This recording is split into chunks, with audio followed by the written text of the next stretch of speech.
Yes, yung gusto nilang committee, hawak ng kasama din natin ng incumbent. So,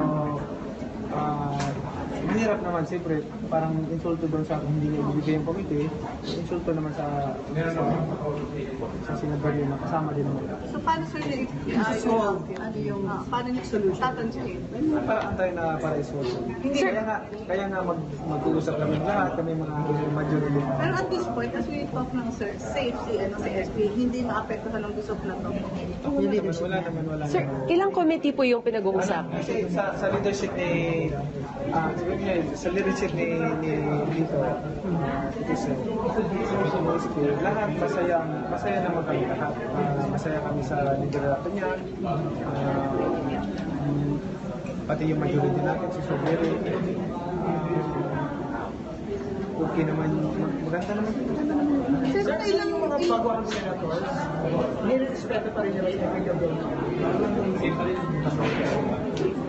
Yes, I'm sure naman. Kasi, pero ini-explain namin na mabuti. Pero sir, ilan ba yung committees na init na pinag-tensions? At least kung ilan? Kasi marami namang mga Ano yung major? committee dyan. Sige, like, Blue Ribbon, Justice, Public Service, Education, Health. Yan yung hotly contested. Yung mga ganun. Yan ang pinag-aagawa. Education, Health, dyan yung finance.